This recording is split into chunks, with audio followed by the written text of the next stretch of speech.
আসসালামু আলাইকুম। আমি নিজামুদ্দিন। আমি কামরুজ্জামান স্যারের কাছে এই হাউস ওয়ারিং বিষয়টা মানে কমপ্লিট করতে চাইলাম। তো আজকে ২ টা কানেকশন দিছি। একটা হইছে আমার এটা হচ্ছে প্যারালাল কানেকশন আর এটা হচ্ছে সিরিজ কানেকশন। তো এই প্যারালাল কানেকশনের সুইচটা আমার এটা আর সে সিরিজে রয়েছে এটা। প্যারালালের ক্ষেত্রে হইছে ভোল্টেজটা সমান থাকবো আর টাইম কিন্তু কমিয়ে আইবো। আর সিরিজে রইছে ভোল্টেজ কমে যাব, টাইমটা আমরা টাইম যেটা চাইমু ওটা বেশি দিব, টাইমটা বেশি দিব। তো আমরা একটু চেক করবো, একটু এদিকে দিবা। সিরিজ তো জি জি, এটা হচ্ছে আমার সিরিজ।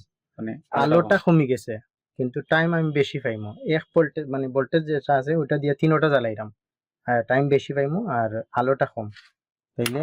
আর প্যারালালের ক্ষেত্রে আলোটা কিন্তু তিনোটা সেম, সময় কিন্তু কমিয়ে আইব, ওটা হচ্ছে পার্থক্য।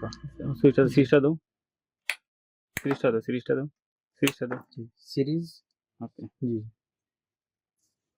এখানে কি দেখতে ব্যবহার করছো এখানে? আছে আমার 100 ওয়াট লাইট, গুণ আমার মনে করেন পার্থক্যটা বোঝানোর লাগি 6টা লাইট ব্যবহার করছি। আর দুটার হচ্ছে 2টা চুইস আছে। এখানে এই যে এটা আছে এটা আমার ফিউজ থেকে মূলত আমি কারেন্টটা মানে সাপ্লাই দিছি ওখান থেকে। কোনো সমস্যা যদি আমার ফিউজের যে তারটা আছে ওটা জ্বলিয়ে আমরা নিয়ন্ত্রণ করবো। জি, আসসালামু আলাইকুম, সবাই ভালো থাকবেন ইনশাআল্লাহ।